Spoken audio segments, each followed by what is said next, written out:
Haikou, there's a group of volunteers who is diligent in doing recycling works. In our feature report, we take a look at the tradition of praying towards the Jade Emperor in Malaysia. Selamat datang ke Headline saya Semengan. Terima kasih menyertai sesi berita kita. During the Lunar New Year, the amount of recyclables have increased drastically. In China's Haikou, volunteers have seized every opportunity to do recycling, just to welcome the new year by doing good deeds. In Hainan's Deshengsha pedestrian street, during the Lunar New Year, the number of people increased sharply. The amount of recyclables collected during this period is way too much compared to previous times. Volunteers were unable to sort them on site, so they had to pack them in large bags and then bring them back to the recycling station to sort out. The recycling truck heads into the crowds to collect the items as they have a mission to complete, for if they don't take the resources away, items left behind will then be classified as rubbish.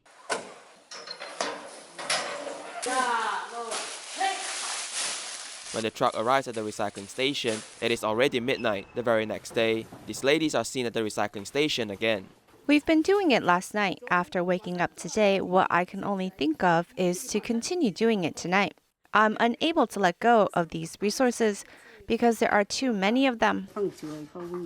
It will start to smell if we leave it for too long, so we need to quickly sort them out. The master said to seize every moment to do good deeds. If I can do it for an hour, then I will be here for an hour.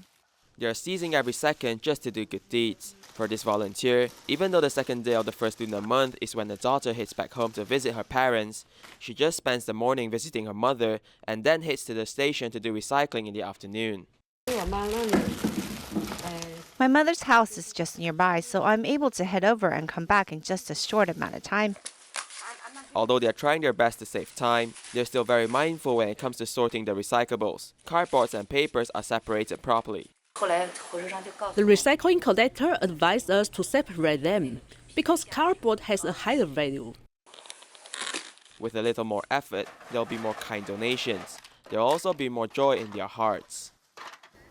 Also in Hainan, Tzu Chi volunteers have been doing recycling at the Deshengsha recycling point for 9 years. Every year before the Lunar New Year, the clothing wholesale market will extend their operation hours. Volunteers seize their time to collect recyclables because if they do not do it, all the plastic bags and paper boxes will be discarded as garbage.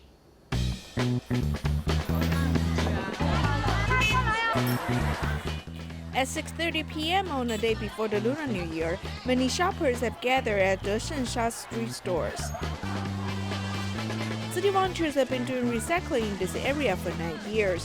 The amount of recyclables has increased. We work till about 12 o'clock, as there are too many recyclables. If we do not collect them, people will put them in the garbage bins. That is too wasteful. We are not afraid of hard work. The volunteers work with one heart and one mind to collect the recyclables. The two of them have worked too hard. They go home at 1 a.m. We made an agreement that we will do recycling every day. They do not need to move the recyclables upstairs, and it is too hard. It is like eating meals. We come out at nighttime to do the work. While the work is tiring, we do not feel tired. We are happy doing the work. As long as we finish the work, it is fine.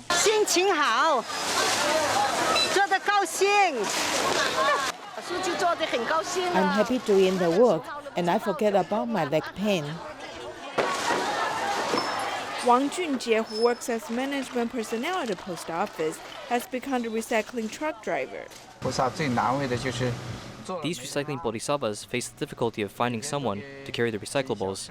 Although they work hard every day, they still have to worry about finding truck drivers. They ask people to do it. Since they work very hard, I'll help them when I have time. In Xiamen, China, Tzu Chi recycling volunteer She Aijun, although she's small size, she always picks the heaviest things to do. In order to pay off the children's debts, she has to do 2 jobs a day without complaining. Let's take a look at a story. 自卑嘛哈，我们打工的人，做慈善是有钱人做的哈，但是王建平师姐告诉我，人家有钱的人就在做，你没钱的更要来做哈。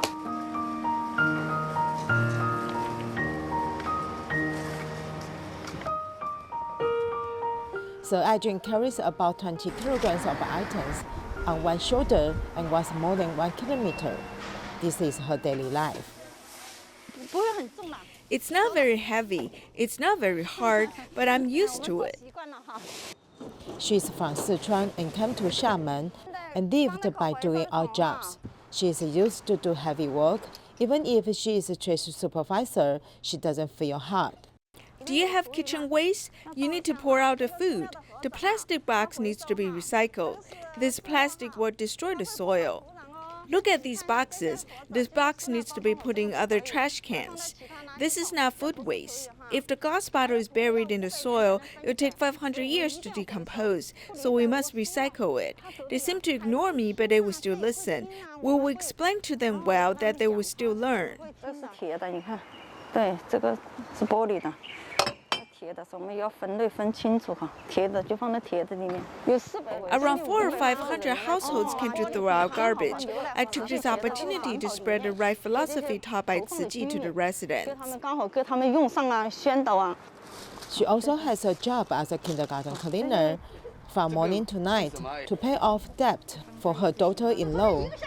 媳妇她娘家姐姐，姐姐被人家骗了几百万了房子。 My daughter-in-law's elder sister was cheated and sold her houses. My daughter-in-law said that if we don't help her sister, what will she do? But we're already very difficult. I think there's a difficulty in my heart that I can't get through. But after all, I have studied Dharma. I feel stable now. 所以我们还是会心里很安定的。 During her break, she collected all the recyclables. Everyone felt sorry for her tiredness, but she was at ease because she could still give. I took bags of PET bottles to take the bus. The bus driver said that we were not carrying garbage but people, so he drove me off the bus. I will not feel sad because the recyclables what I collected is helping the needy. The more I do, the happier I am.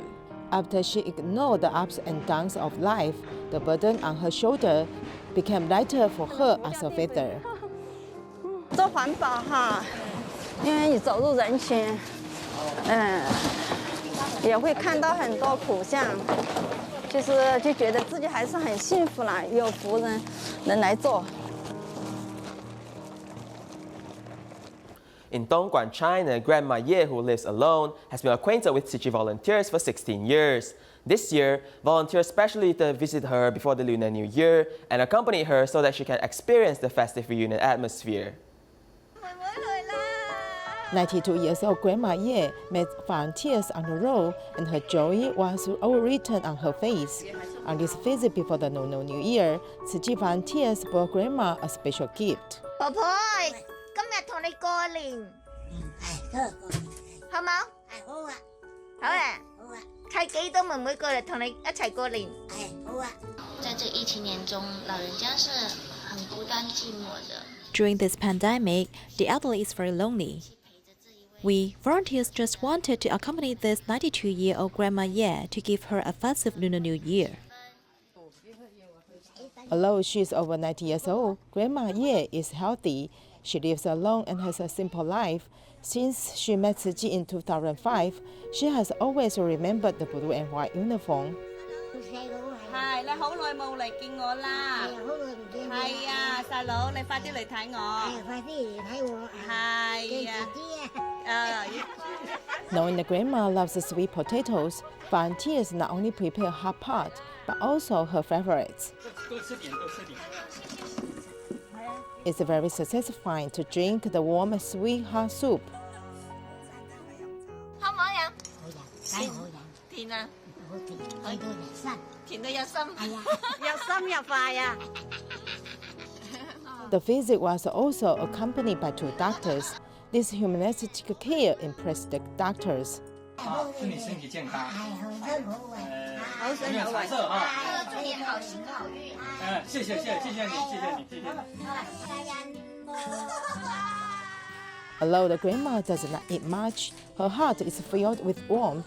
The friendship is deeper than that of relatives and will never go away.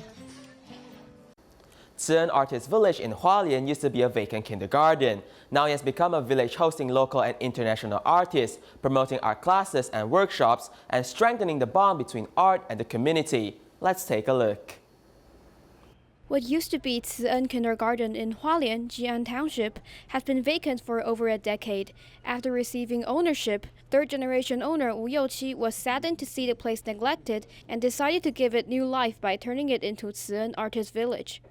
When people in the community express their past experiences through art, the atmosphere in the community is completely transformed.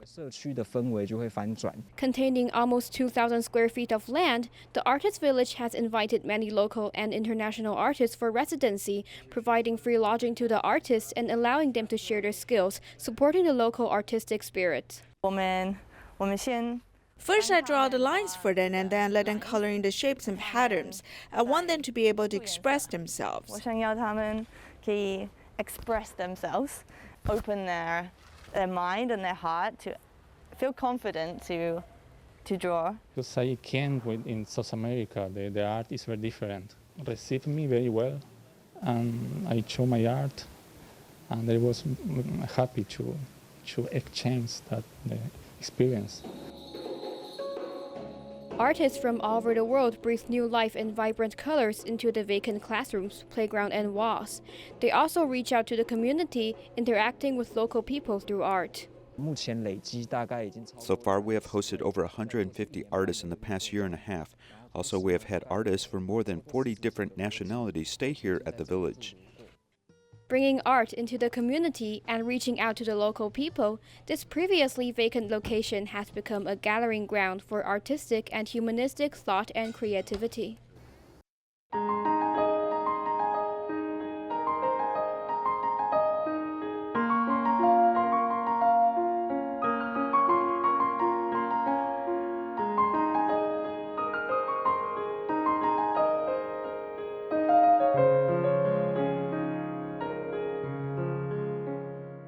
In Penang, Malaysia, many Chinese will head over to Tian Kong Temple on the 9th day of the first lunar month to pray towards the Jade Emperor.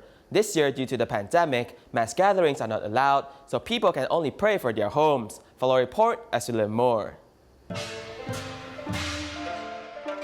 Located at the hillside of Penang Hill, Tian Kong Temple is a famous historical heritage. It was built before 1869 and was a small temple in the beginning. After a few restorations, it has become an old temple which offers prayers to the Jade Emperor. The temple has a signature ancient Fujian structure, which looks very spectacular, yet it's also simple and solemn. In the front hall and the back hall, there are Buddhist statues and also Taoism statues respectively.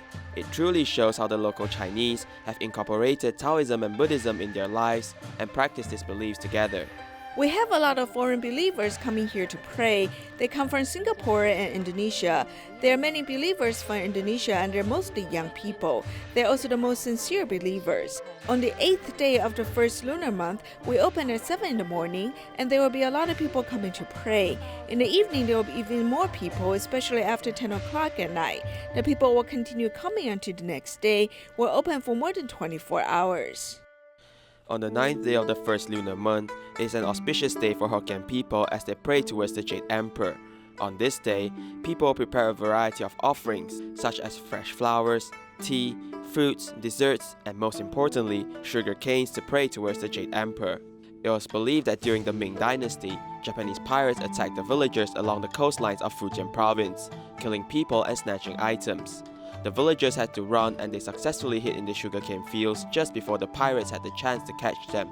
And that day was the 9th day of the first lunar month. The villagers who escaped that day believed that it was the Jade Emperor who saved them during that day. Ever since then, the people have been celebrating this day as a sign of gratitude towards the Jade Emperor. As the pandemic is still ongoing, the Malaysian government has implemented the Movement Control Order 2.0 to try and suppress the spreading of the virus. As for the sight of many devoted believers heading to Tian Kong Temple to pray, it will definitely not be seen this year. We follow the government's SOP and limit the number of people in the temple within 30. Every 30 minutes, we'll carry out thorough disinfection of the surroundings, and those who enter must wear a mask and have their body temperatures checked. They will also need to scan the QR code to record their movement history. We have people coming to pray from various countries. So this year, due to the lockdown, they are unable to head over to pray. For some familiar devotees, they'll call us and tell us they want to donate and light up the lamp. So we'll give them our QR code to carry out interest action. We all hope for the pandemic to end soon. This year, due to the pandemic, many people have chosen to pray to the Jade Emperor from their homes. Although the atmosphere is not as festive as before, but if we all have a sincere and pious heart, it is believed that the days ahead will be peaceful and full of blessings.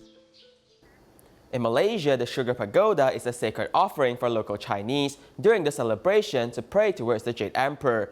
Due to its difficult making process, many people have stopped making the sugar pagoda. Today, we take a look at a second-generation sugar pagoda maker who insists on making them just to preserve this cultural heritage.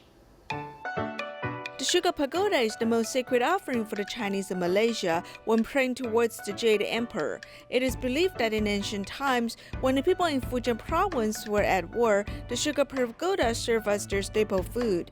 It was then passed down for generations as a symbol of blessing and then turned to the sugar pagoda we see today. The most common form of a sugar pagoda is the pagoda form. Other forms are dragon, phoenix, lion, and elephant. An Qinghao is the second-generation owner of Chop in Taihyong in Bukit Matujang, Penang.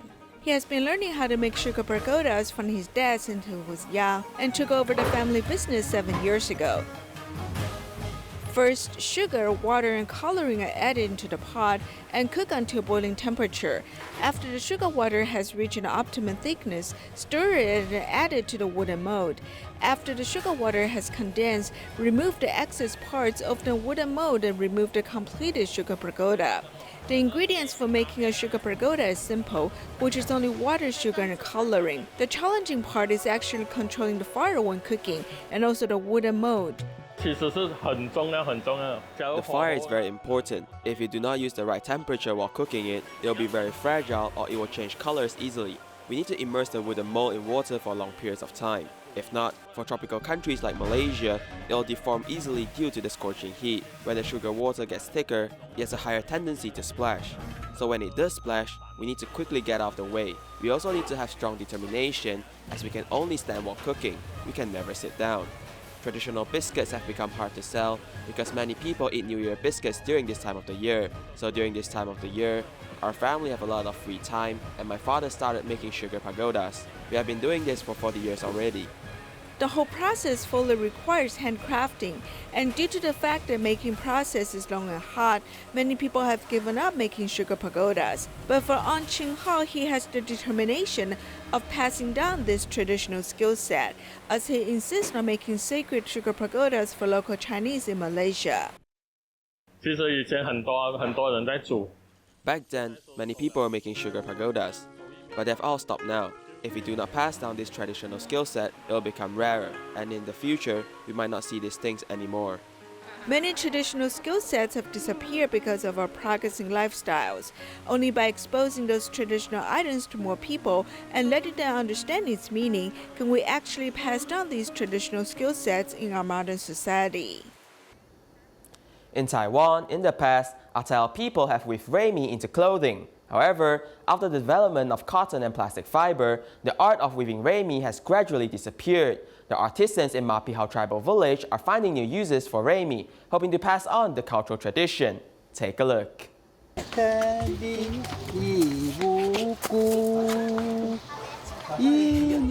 These green plants near the village are precious plant rami. Mapihau tribal villagers have found new uses for them.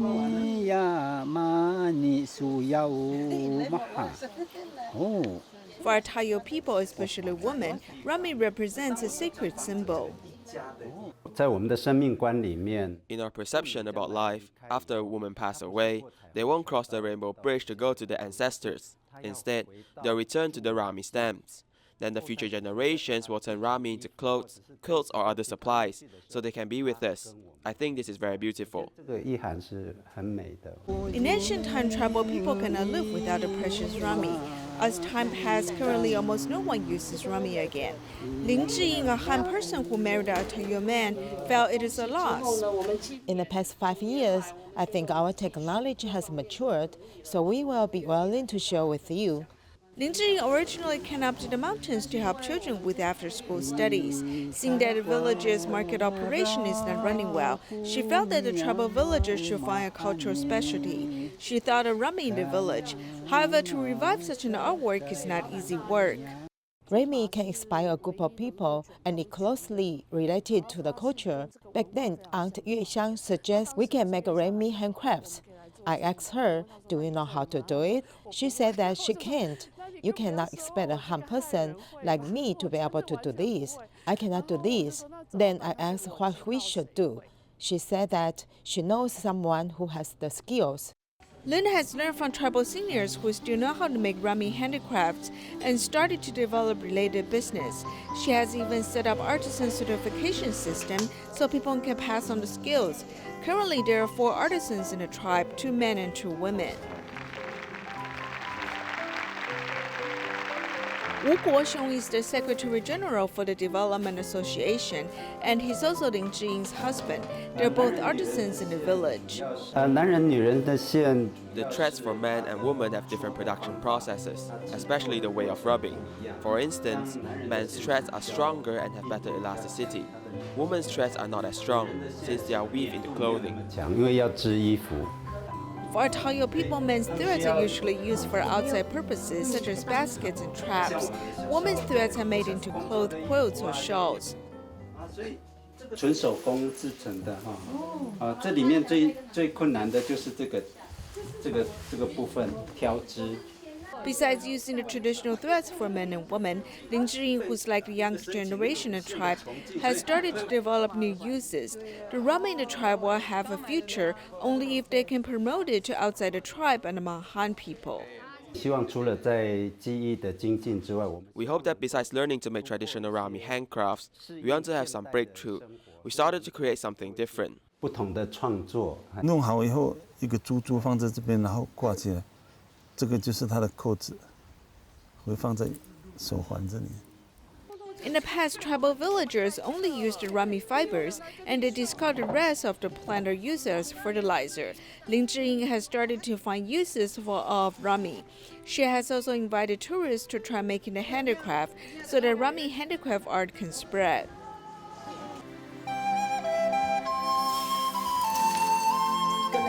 We are different from other people. In other areas of Taiwan, people do not eat rami leaves. If we fry rami leaves and serve them as food, our market will become more active. In the beginning, some people question me. They say, I am a woman and Han person. How can I interfere with indigenous people's business? 这几年真的是一路走来真的是蛮辛苦啦，蛮辛苦，但是。 For the past few years, we have worked very hard. During the process, we thought about giving up. I think that's the tribal chief's support that has motivated us. This is our own culture. To preserve such culture is a big mission. 继续留存下来，这个是很大的使命。 While these people have worked hard to develop the uses of rami, they have helped pass on the cultural heritage. In January, Paraguay was flooded due to heavy rains. Tzu Chi volunteers have headed over to provide hot food and aid supplies to the impoverished families. We'll leave you with these images. Thank you and goodbye.